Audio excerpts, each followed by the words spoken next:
Hello, I'm Julia Bushkova, and today I have a special treat for you. I will be going over the Concerto No.2 by Vieuxtemps, first movement. And assisting me is my wonderful student, Alette Williams, who is playing it currently for about maybe 3 to 4 weeks. Perfect shape for us to look at this movement and to see what it holds for us. So to start from, Alette, what key is this concerto? F sharp minor. F sharp minor. And now, why don't you play the first page of it for us?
Okay, very good, very good. So what Alette today is demonstrating to us, to me, where she is in her learning of this concerto. She's playing it a slightly under tempo, and we are going for very solid presentation of every technical difficulty, and musical stuff hasn't been yet quite addressed because it is a little bit harder to do in slower tempo, but we actually might want to address it a bit later today. So what we see here, we have the very romantic beginning. The concerto is, of course, in romantic style, right? Then we definitely see some passage work. We see some interesting embellishments with the very first 2 phrases there are. Then we also come to the whole section when you hear a lot of double stops. And then actually here, so far, it's just the double stops, no chords. Chords come later on the next page, right? So, Alette, when you started working on this, what did you do first thing when I told you, do this concerto? Did you immediately start playing it, or did you first listen to the orchestral version with the soloist? I listened to the recording. And I first discovered that it was really fast. Yeah. Yes. So that's the thing. When we listen to recordings, of course, they're all in real virtuosic tempo. And since Alette, you're 15 right now, correct? Alette is learning. This concerto is a growing concerto, not as presenting it as in international competition yet. So therefore, her tempi must be slower at first, of course. So another thing we did first, then you listened with the score, right? And you followed everything, so you know what the orchestra is playing. That is good. Second thing that I told you, I believe, I said go to these most difficult sections and start looking at them as etudes. Yes. Correct? Yes. So that is a very good thing, I believe, for us to do after you have the whole look at the movement. And of course, you can read it first. Of course, you can play the whole movement at whatever tempo. But work-wise, go to the most difficult things rather than immediately go to the beginning, which is easier, and you will enjoy yourself. Okay, so what would be the most difficult thing here on that page? The double stops. Double stops, of course. So let's play the double stops one more time. And do you remember how you first time played them for me? Of course, it was a bit slower even. But remember the bowing? We later worked on it. Yes. How did you first time play it?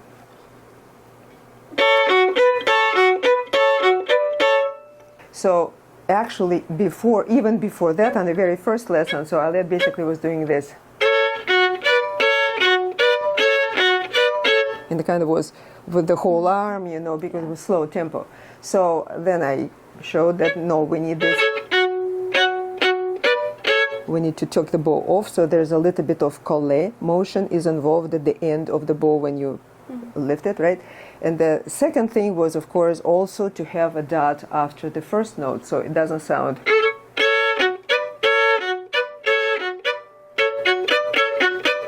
So we have that crispness on all sides, right? Okay. So for the double stops themselves, did you just play it all the time with the bowing like that, or what else did you do? I practiced them separate bows and also bottom and top note separately. Okay, separate bottom and top. Okay, so show me what in our viewers separate bows. That's okay. Basically, separate bows, all the double steps, right? Okay, well, show that.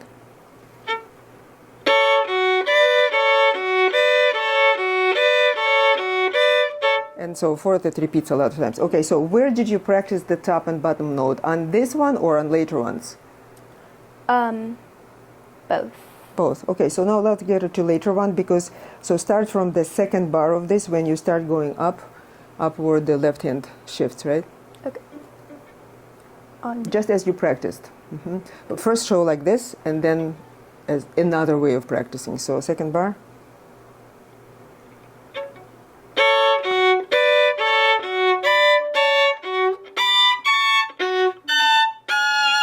So, and the other way of practicing what you did?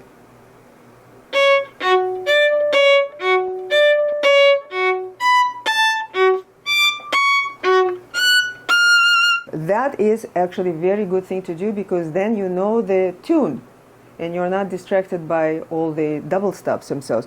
Did you also do the bottom note there? Yes. Okay, show us this. Listen to that A.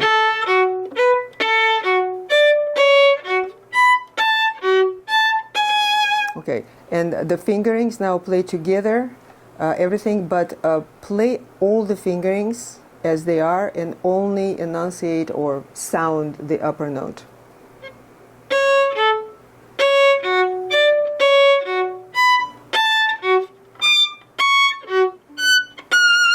I'm sure you did that as well, yeah. Correct? So first everything separate, then we actually play. We put all the fingers there, but we only play one voice, and that's really helpful. The interesting part is later also. Let's see.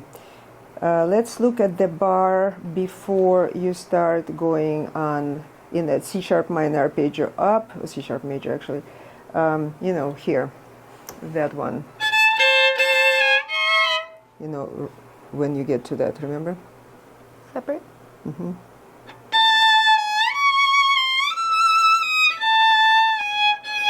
Correct. So can you play it once as it is in the music all together?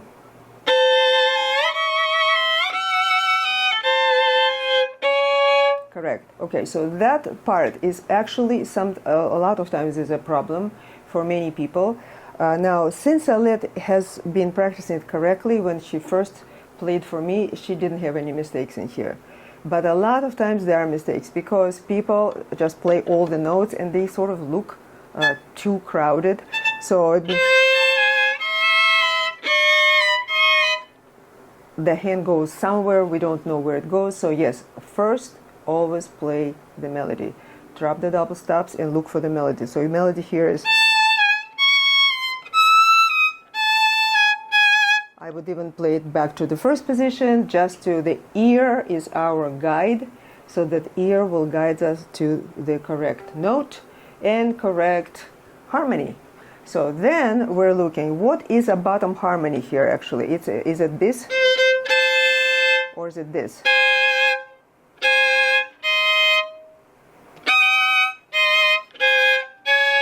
See? So actually it is the bottom note because the upper one happens to be appoggiatura. So when you're first learning this, which Alette of course did, that's how she knew the notes, she played the bottom notes, then added the top one. Can you play the bottom notes only by yourself? And you can play your fingerings when we stay in position later.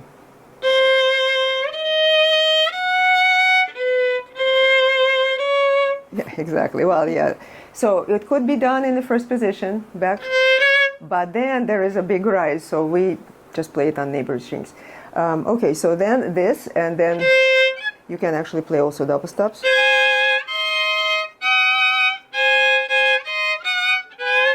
Maybe you didn't do this, but your way was already successful, so then there's no need to do it. For some people, I would recommend to actually play the bottom double stops and know where you are, okay? So that would be good. Now, next challenge always is what? Octaves, probably, right? Okay. So what did you do to make the octaves cleaner? I practiced the bottom note a lot by itself. Show us.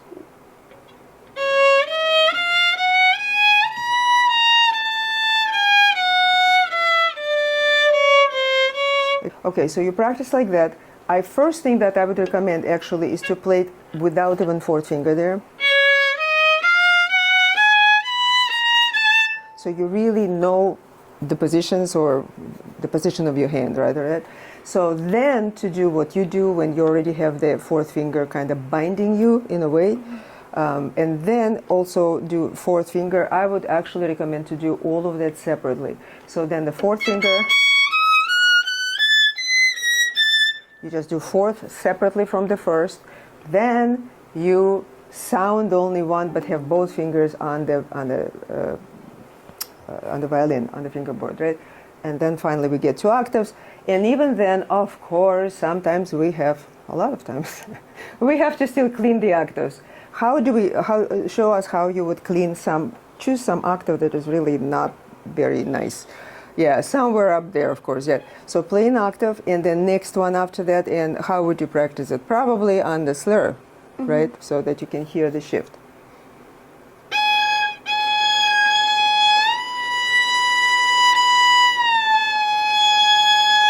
Correct. So that is a very good demonstration of slow practice. She's actually glissing, and we hear a little siren sound.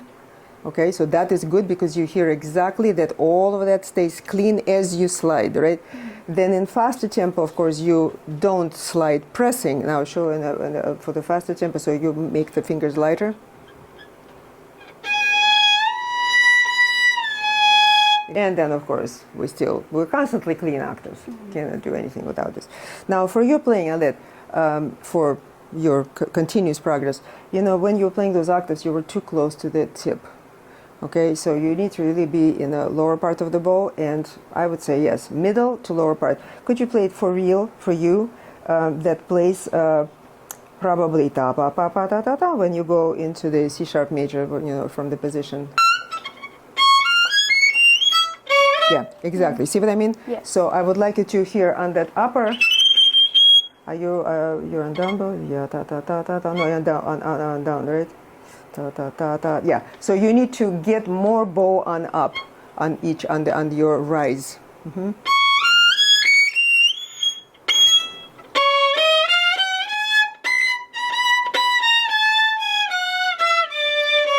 Exactly. Do you see it feels more comfortable? It always does. Whenever you have octaves and they're all separate bows, watch where you are. It always works better closer to the frog. And another thing you can use here, you see those farzandi? Yes. Yeah, pa pam, pa pam. Here you can actually lift the bow a little bit, you know, in between them. Okay, can you show this?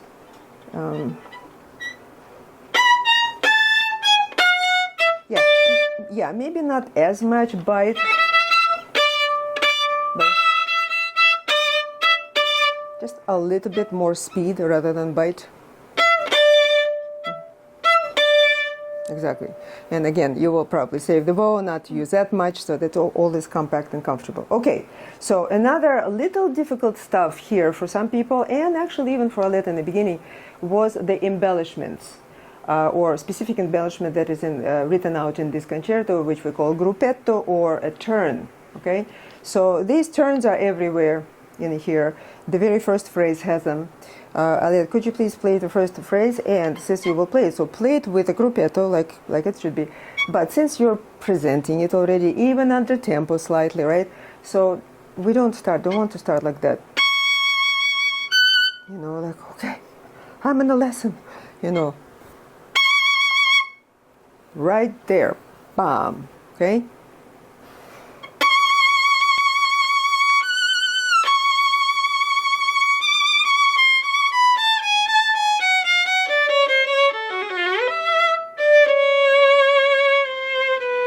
So the gruppetto is that thing. So the first thing that I would recommend to do, and you probably did it, to play without it, right? Mm-hmm. Play without gruppetto this two last beats from D.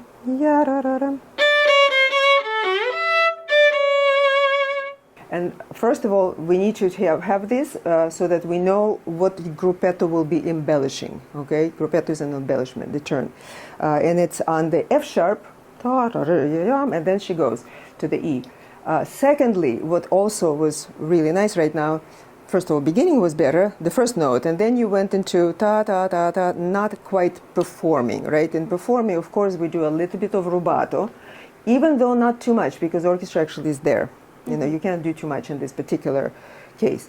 So, but a little bit. Right now, you went ta ta ta ta ta ta, correct, really correctly, because first we want to play everything in rhythm, completely without taking time, without doing anything, God forbid, that somebody is doing on the recording.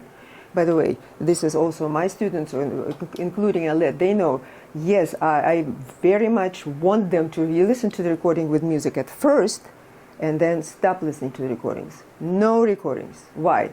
Because we don't want to be influenced by somebody's vision of it. You know, we want to get our vision from the score, okay? Anyhow, so yes, so for that reason, the last time you played without gruppetto, completely in tempo. By the way, here actually in music it says poco ritenuto, correct? On that, of course, because we can't fit gruppetto in tempo. We shouldn't. So we do it, but the first times I would do without it at all. Okay, then you add your gruppetto and so forth. Now let's look at the next, for instance, situation when there's a grace note. Sometimes people make mistakes here. I don't think you did it, but... And that becomes sort of gruppetto-ish, sort of whatever.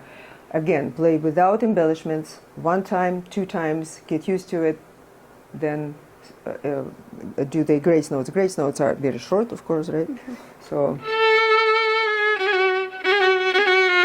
and then all of your other notes are not affected. Okay.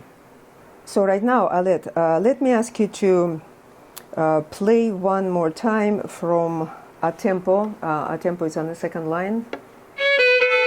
I think this is what the notes are again.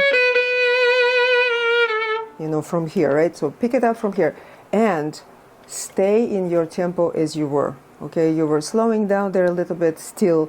It happened before, but ta ta ta ya ram, and then continue. Okay.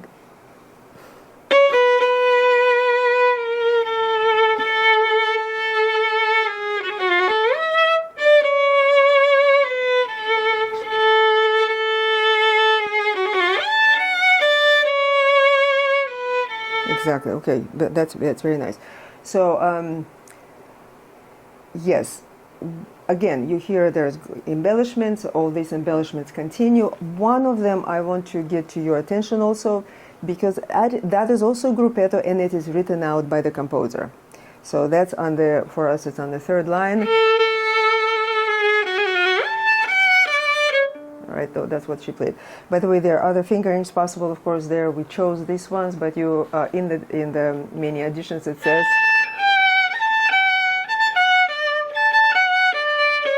to stay on D string possible, but we choose to go back to third position. However, do you see again a note that is embellished would have been F sharp.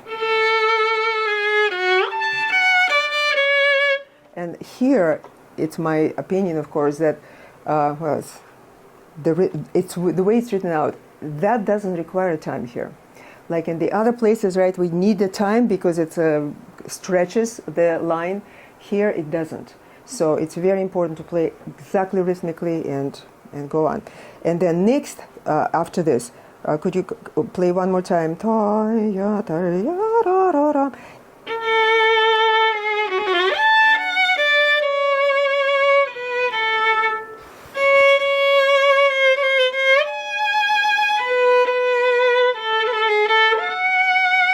Yeah, you know, here especially, it feels like the previous phrase that you, after that gruppetto and all that, the phrase is over, it's just done. But actually, when you play with piano orchestra, you know, it's not, you're continuing, you see, and they continuing. And the tension is building all the way until you go to the passage in F sharp minor. So anyway, so let's do it one more time, not to slow down. And when you get to your D string, because you're playing the G here, then you go here, right? Play it with much more sound, and you can make a little gliss there if you need to, but mainly it needs to be with sound, because with orchestra you don't want to withdraw and sound weak. Okay? One more time. Yes.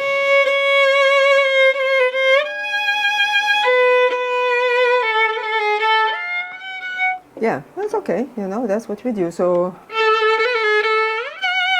either you do this way, or probably I would choose I probably would take kind of a risk. If that's not a risk really, you will train it that way. Just save the bow, do crescendo to the tip. Don't stop the bow.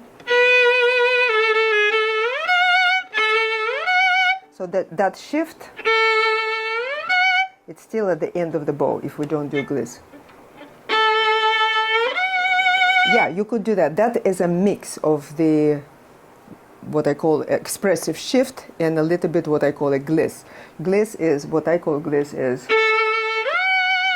when you go on the next finger, right? You don't do that. Don't want to do it. It will be too weak. So you see, this one is a little weaker sounding, and this one. So the main thing is that the shift is still at the end of the bow, and save the bow, don't get to the very tip. Okay.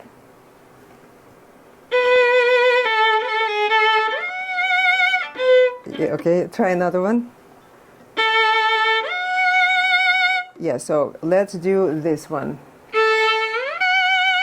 On A, on the second finger, and on the previous bow. Exactly. So then just less of the sound or less time going to the F sharp. Okay. Okay? Let's start from here. So that would be nice, that nice sound. Okay, so after that we're good. The passage is obvious. Okay, so first page, basically we covered important things. Let's go to the second page. And again, I would ask you to play a portion of it. Before you go to the slow theme, like you can stop in there, okay?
Okay.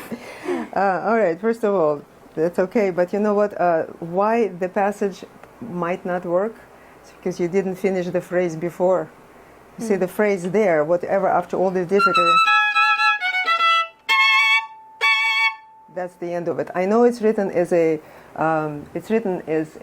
eighth note, but it's a virtuoso concerto, and they meaning orchestra, they are silent. So tam, pararara, finish, then go to your passage. Okay. So let's do that. Let's do one bar before or something.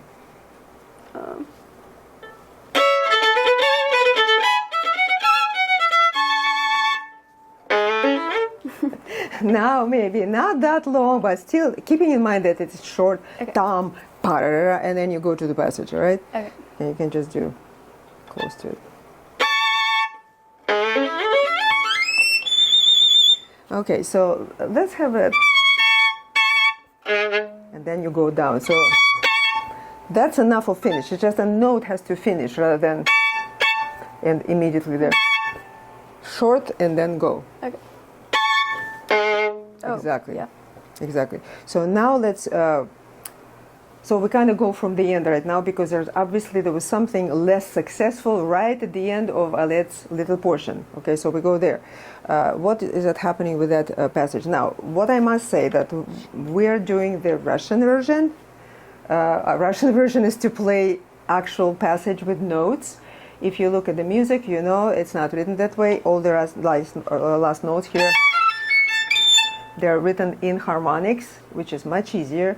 But our Russian teachers wanted to make life difficult for us. So yeah, we all played that, and now you're playing this. Let's look at that passage the way you're playing it. You go all the way up, right? Do it a little slower.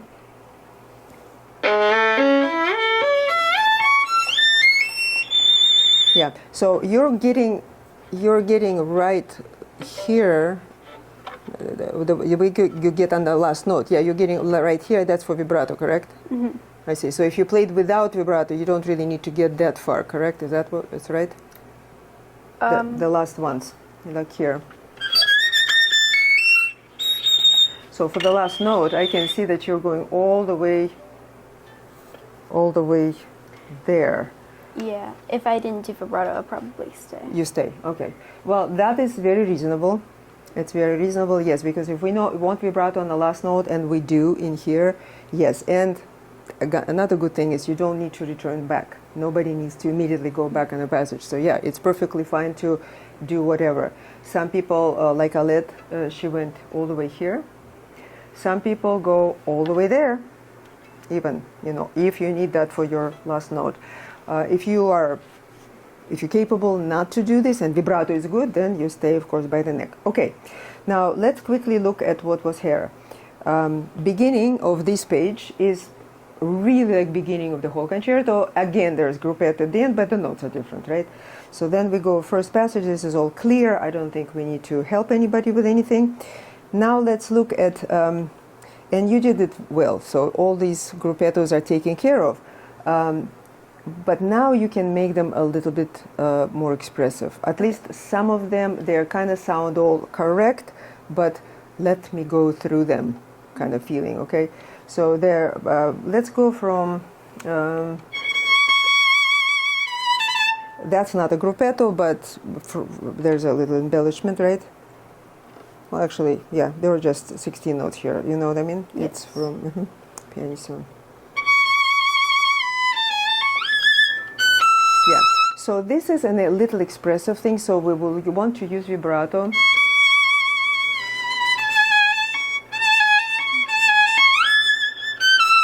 And then go to that nice gliss that you do.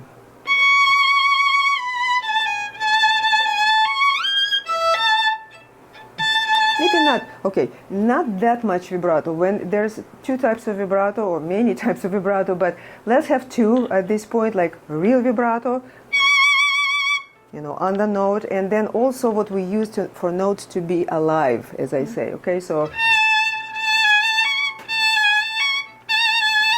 if I would try to do really vibrato on every note, it will be too much. Yeah, so.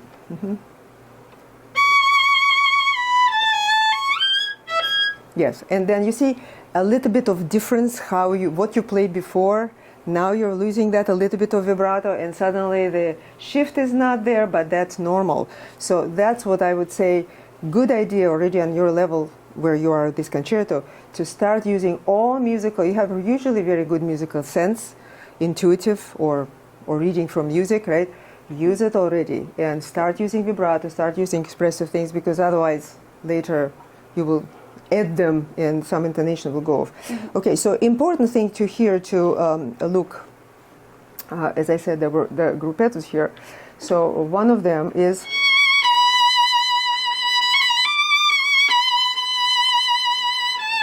the first one, and I believe isn't that the one that you and I discussed? On that gruppetto, there is no sign of A sharp, which I just played, and you also played, right? Because we decided we're going to do it. There's no sign for it.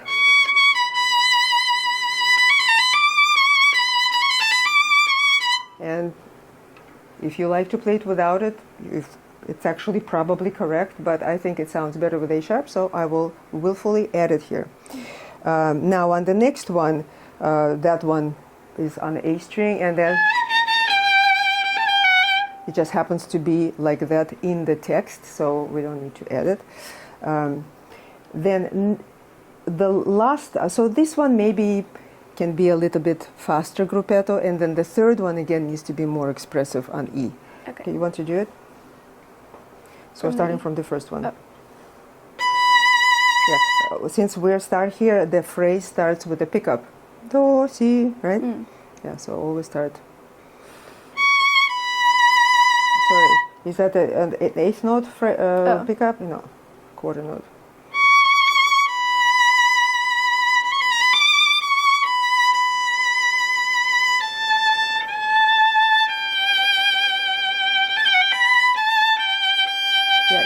Sorry, but you know what? They do sound a little bit the same. They just sound identical. Go first from the B and show that B, and the gruppetto comes with it after the B. Tar. No, actually.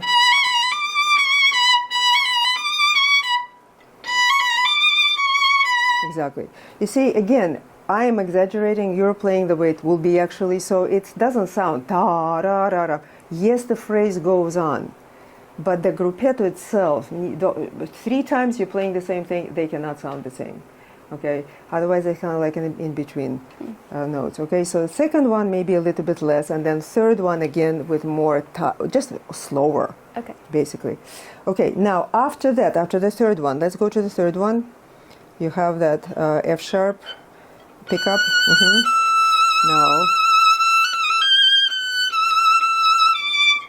Yes, continue, and then here is that long little phrase, or it looks like a passage, but it cannot be interpreted as a passage, even though it goes fast.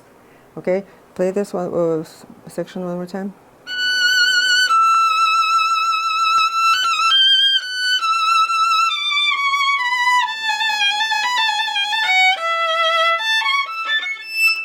Can you tell us, was it easy for you, not easy, what did you do to understand how to play this? You know, all of these notes.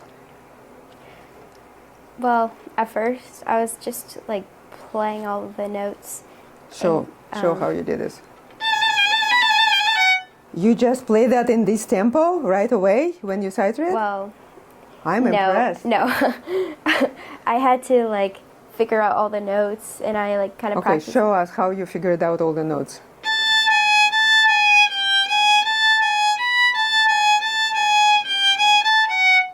Yeah, so you like doing things separate bows, right? Yes. Okay. I don't like to do everything in separate bows personally, but it's a personal taste because the result that matters, right? So yeah, but it's true. You have to do it so slowly. I would usually do them the same thing, but you know, on more legato, so that my bow doesn't work too much. Anyway, it also does help if you have shifts. Then you definitely need to do it legato. in even slow tempo. Okay, but here interesting, and you're already doing this. There are a little bit like gruppetto things are hidden in there, right? Mm-hmm. So there's one of them, and then exactly the same one more time. Yeah, so it's a very good idea to hear them, right, which you did by now, and you're clearly actually indicating them. So that will be helpful here. And not to go like, oh my God, which a lot of times happens out of, oh my God, so many notes.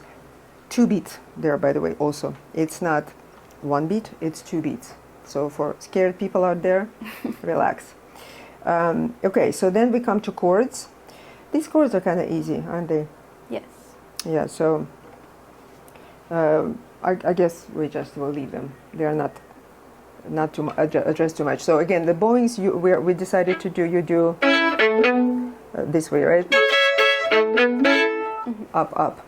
Yes. They can be done as it comes, but we decided not to do it because then a little variation in the next couple bars, yam, pa-da-da-da-dum, pa-da-da-da-dum, that's when you have to play the chords on up bow. Was playing chords on up bow hard or not? It was at first, yeah. At first? Okay, show me how what you did with them at first. So basically you will be here, right? Mm-hmm. Okay, so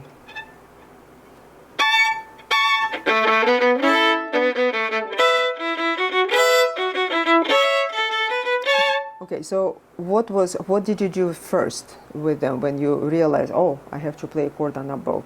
Oh, I just played the bottom.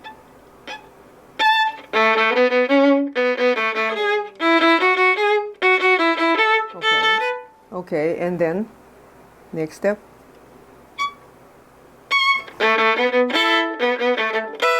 Okay, so you divided the chord, in other words, you divided the chord in the bass and the 2 upper notes. Okay, did it help you to play? Was it difficult at all to play them on up bow? That's what my question is. Right, this one will be more about intonation or where to place your fingers, but it doesn't quite address the up bow chord. Or maybe it wasn't difficult for you already. I mean, I didn't find that I had to practice this section too much.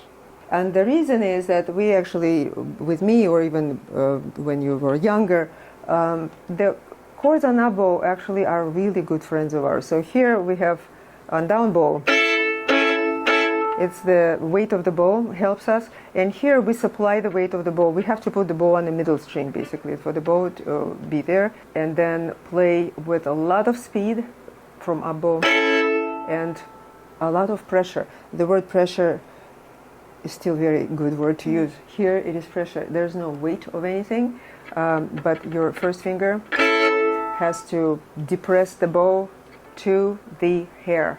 Stick to the hair and move very fast. Yes. So previously I was a little bit skewed to the A string.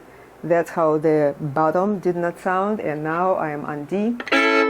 The bottom sounds really good, okay? So that's the technique in which you're already using.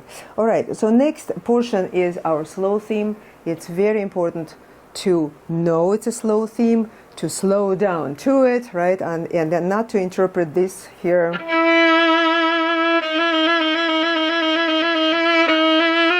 Just like this, right? No, it's actually nice musical. We need to make musical transition out of it, right? Okay. Can you demonstrate that?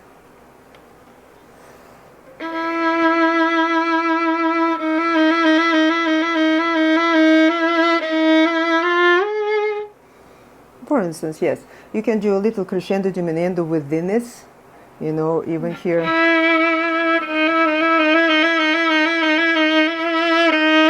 And then go to another yet crescendo, right? So some crescendo diminuendo marks are sometimes not in the music, and they shouldn't be, but we still do them because they're part of the phrase. You have to go somewhere, then a little bit release, and then go to the goal, to the arrival note of the phrase, which is, of course, here eventually is your C sharp.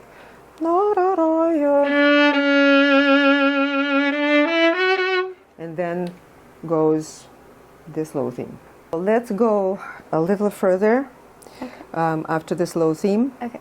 And let's show our viewers how nicely you play those little vibrato glissandos down. Okay, maybe you start from A, rising up.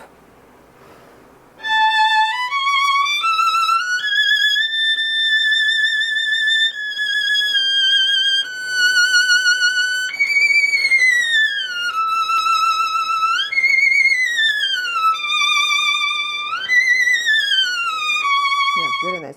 Okay, as you can see, Alette is doing correct movement. This type of glissando is done with vibrato, and we really did need to work on this. Luckily, Alette has learned that before, and for those people who are playing this concerto, most likely you have played the Vieuxtemps concerto, which has that movement also at the end of the first movement. So yes, it's important to learn to do that movement here with vibrato, and she does fine. Yeah, first note is actually good that you reach it, so, and you just extend your finger. Then next ones, of course, you have to shift because it's 2 to 3. Okay, I would ask you to one time for our listeners to play that whole rise there, and just play it for real, like after your last glissando back. Okay.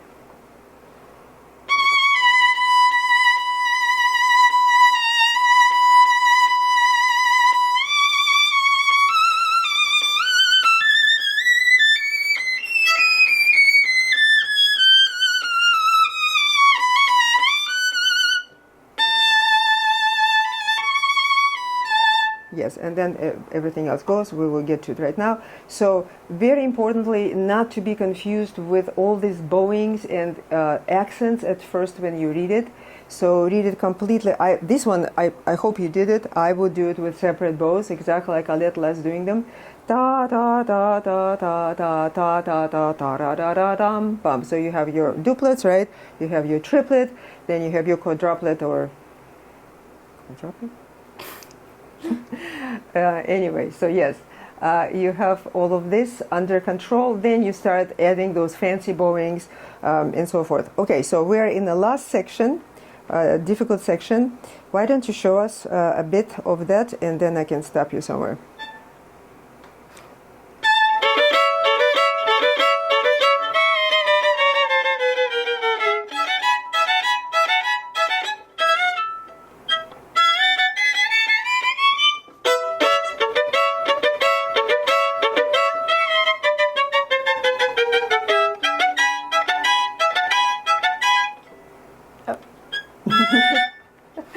So you hope that I will stop you right here. But but you can do it. I know you can do it. You just are getting a little shy.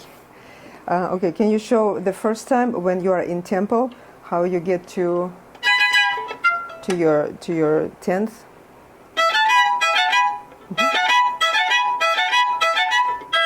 So how would you practice that? That you see, it's very important, right? Obviously, it's a hard part. Of course, when you start, you're in slow tempo. But that would be an important thing to do. It's actually practice this and then go into your 10th, right?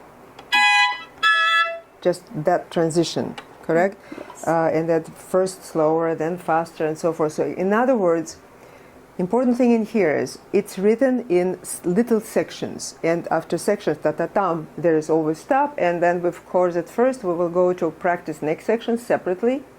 For instance, your sixths, right? Yeah. You probably stopped before the sixth, then you go to sixth. But eventually you always want to make that connection before, little section before to this. How do we do it? One note. Okay, let me show. Why don't you play from? So, play that and only the first note of your sixth. Okay.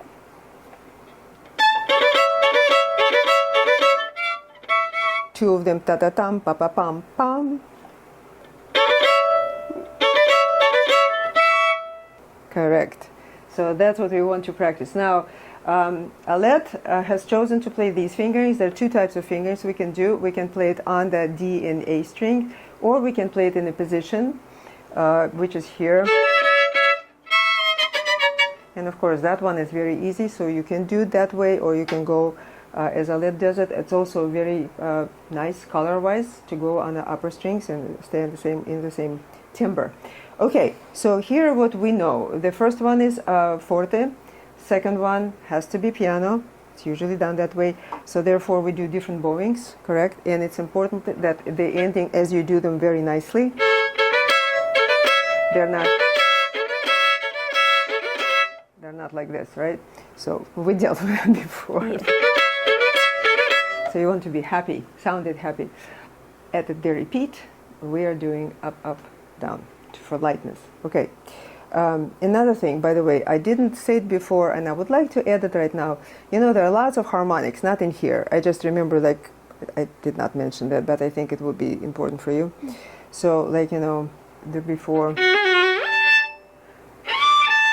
Whenever you go to harmonic, even if you go in forte, unless it's like the ending of the phrase and in forte, then I wouldn't do anything at the end of that harmonic. But, you know, like in here,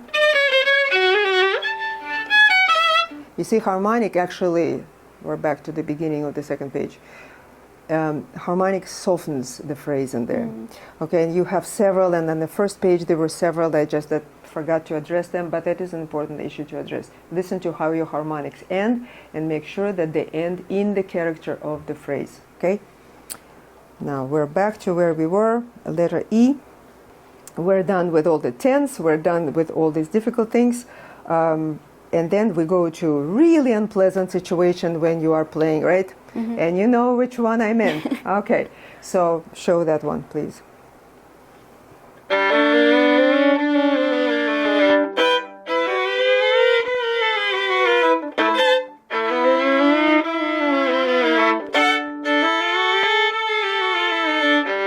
So, of course, here we have chromatic scales and the other voice.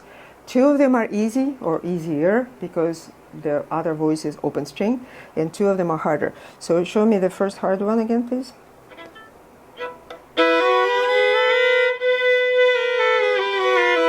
Correct. So now, in Alette's case, her hand works in such a way that she can reach the B.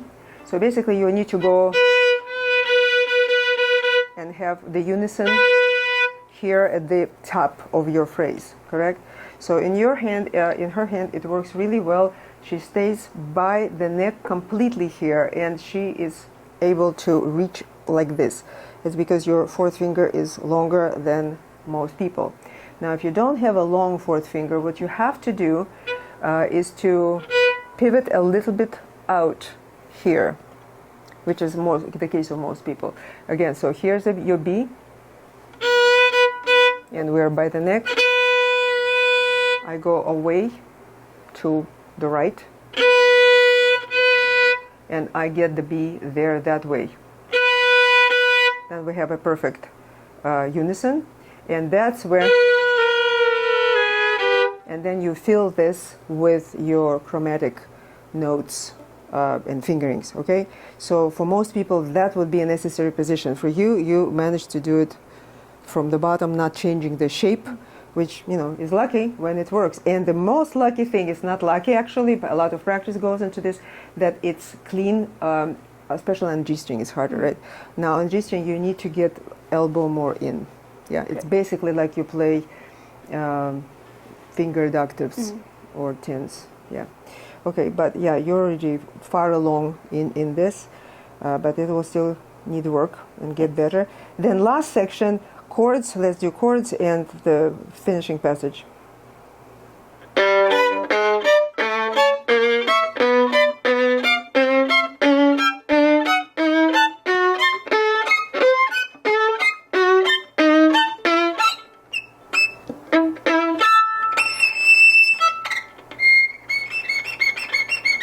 Yeah, okay, so that passage, it's in staccato, right? But before staccato, you have to do it in which way? Before you get to staccato, to no notes? Slurred. Slurred, right? Okay, show us slurred.